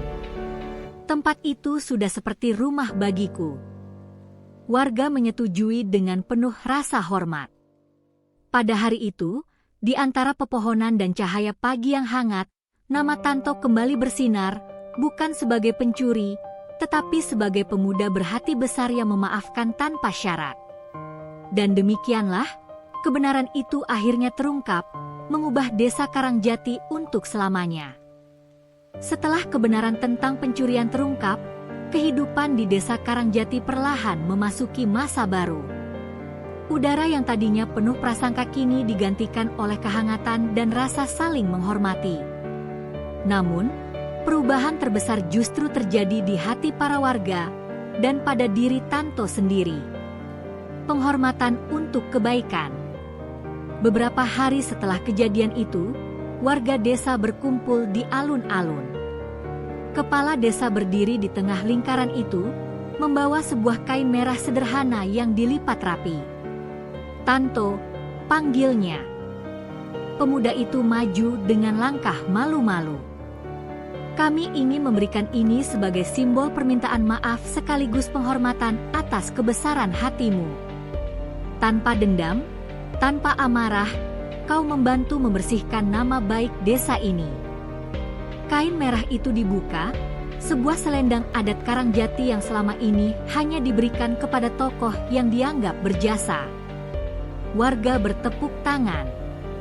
Beberapa menatap Tanto dengan mata berkaca-kaca. "Ini terlalu berlebihan," ujar Tanto pelan. "Tidak," jawab kepala desa sambil menepuk bahunya. "Justru selama ini kami yang berlebihan." Tanto akhirnya menerimanya, meski hatinya masih merasa belum terbiasa dihormati seperti itu. Kembali ke hutan. Meski diundang untuk tinggal kembali di tengah desa, Tanto memilih tetap menempati gubuk kecilnya di hutan, setidaknya untuk sementara waktu. Ia merasa bahwa tempat itu telah menjadi bagian dari jiwanya. Suasana hutan pagi itu terasa berbeda. Sunyi, tetapi menenangkan. Daun-daun berdesis pelan seakan menyambutnya kembali. "Aku pulang," ucapnya sambil tersenyum tipis. Ia menyentuh dinding bambu gubuknya, merasakan kehangatan aneh yang tak ia rasakan sebelumnya. Aneh, justru dari tempat itulah ia memperoleh kekuatan untuk bertahan. Malam harinya, Tanto duduk di depan gubuk, memandang langit jauh di atas sana. Ia mengingat merpati putih itu, penolong yang hadir bagai cahaya di tengah kelam. "Aku harap kau baik-baik saja dimanapun kau berada," gumamnya. Dan entah mengapa, angin malam bertiup lembut, seolah membawa jawaban. Hubungan baru dengan warga. Sejak kejadian itu, warga desa sering datang mengunjungi Tanto. Ada yang membawa makanan, buah-buahan, bahkan sekadar duduk bersama sambil bercerita. Tidak ada lagi tatapan curiga. Yang paling sering berkunjung adalah Seno, bocah kecil yang dulu berani mengatakan kebenaran. "Mas Tanto, Mas Tanto, aku bawa pisang rebus dari ibu," teriaknya sambil berlari kecil. Tanto tertawa ringan. "Kau makan dulu saja.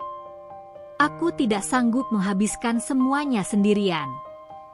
Seno duduk di sampingnya, mulai mengunyah tanpa menunggu. "Mas, apa nanti merpati putih itu balik lagi?" Tanto menggeleng pelan. "Tidak tahu. Tapi kalaupun tidak kembali, bukan berarti ia pergi. Beberapa makhluk meninggalkan jejak meski tidak terlihat." Seno hanya mengangguk, meski ia tidak benar-benar memahami. Pekerjaan baru.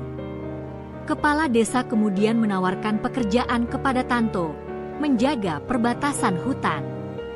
Tugas ini bukan sekadar keamanan, tetapi juga memastikan hubungan antara warga dan alam tetap harmonis. "Tak ada orang yang lebih cocok selain dirimu," kata kepala desa. Tanto menerimanya. Dengan pekerjaannya itu, ia menjadi penghubung antara hutan dan manusia, sebuah peran yang tak pernah ia bayangkan sebelumnya. Ia membersihkan jalur, menandai pohon-pohon yang perlu dirawat, dan menjaga agar hutan tetap lestari.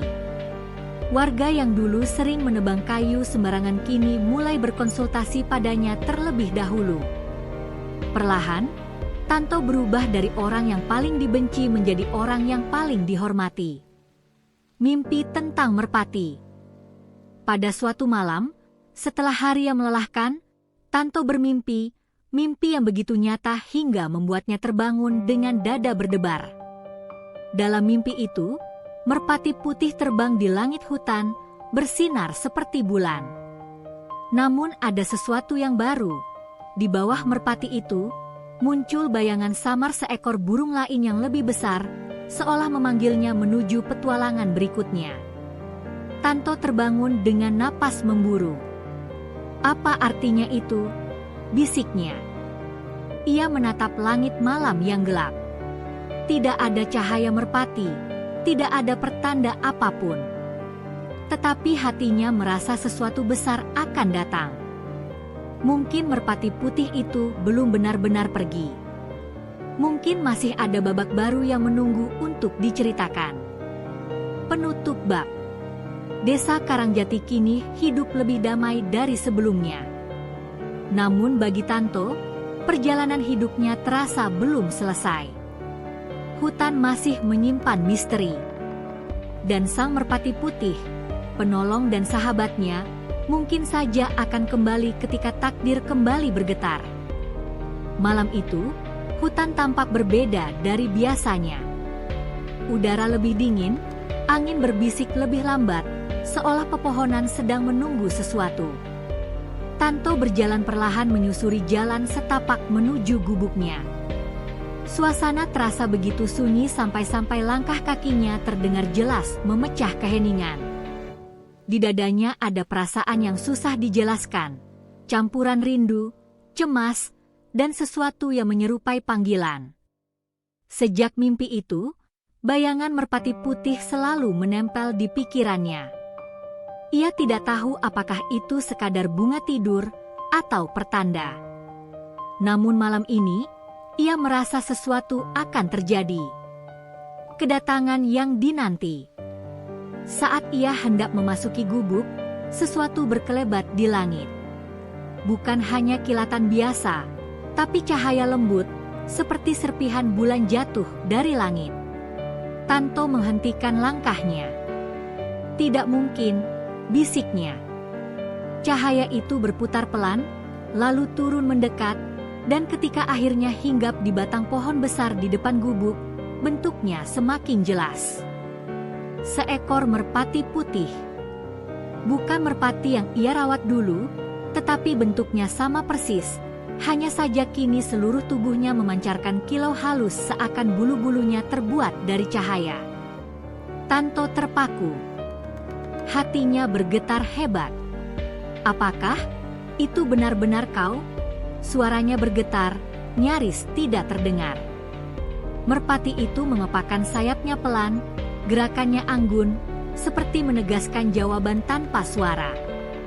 Tanto melangkah maju dengan hati-hati. Dadanya berdesir. "Aku pikir kau sudah pergi selamanya." Merpati itu melompat kecil lalu berdiri tepat di depan kakinya, menengadahkan kepala.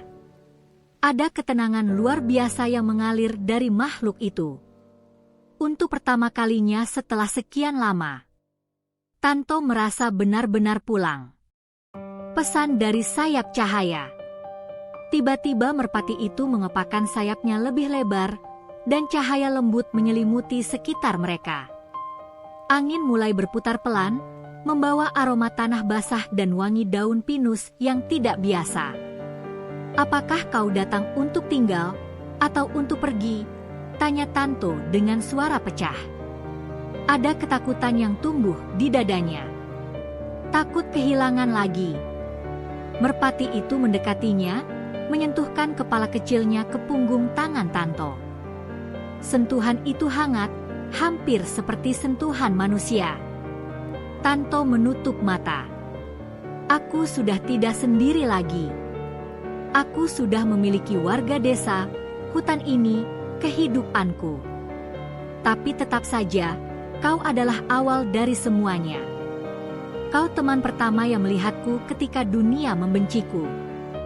Merpati itu merespon dengan mengepak pelan, cahaya di tubuhnya berdenyut seperti detak jantung. Kemudian sebuah suara samar, bukan dari luar, tapi dari dalam hatinya, muncul bagai bisikan lembut. "Terima kasih telah merawatku ketika aku tak berdaya. Sekarang tiba waktunya aku mengembalikan apa yang pernah kau berikan." Tanto tersentak. Ia menatap merpati itu dengan mata membelalak. Kau bicara. Tidak ada suara yang keluar dari paruh merpati, namun bisikan itu terdengar lagi. Aku bukan hanya seekor burung, aku adalah bagian dari cahaya yang dijaga hutan, bagian dari harapan manusia. Aku hadir saat seseorang kehilangan arah.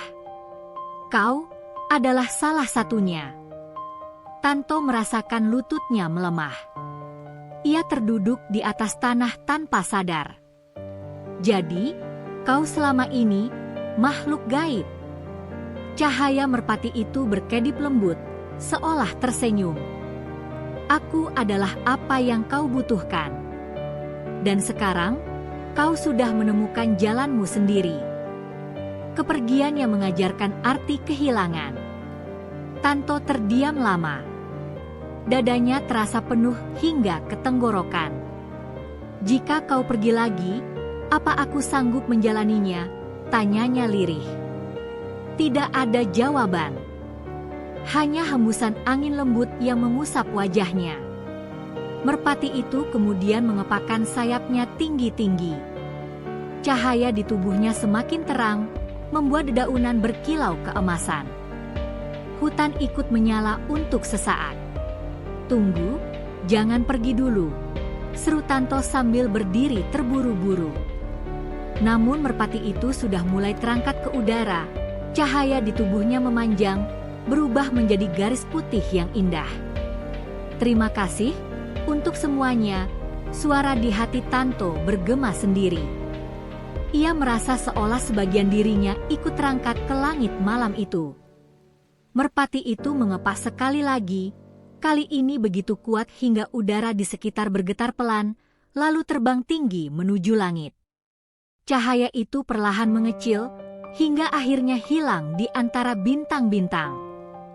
Tanto terdiam. Hening. Dunia terasa begitu luas.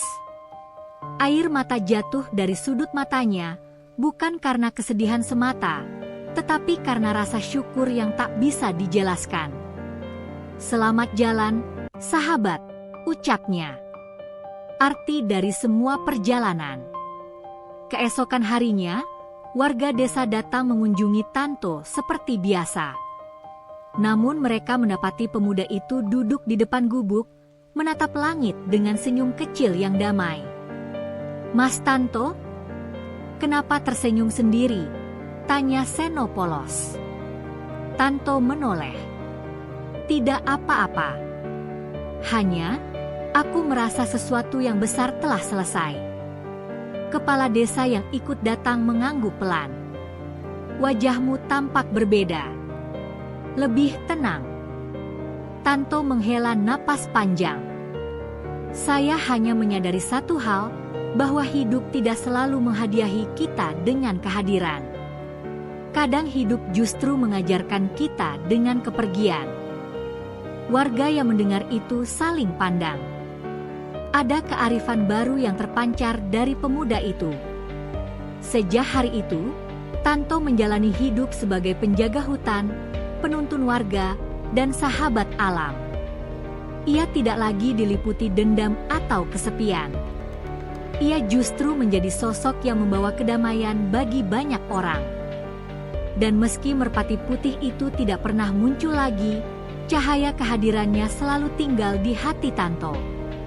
Pesan dari akhir perjalanan.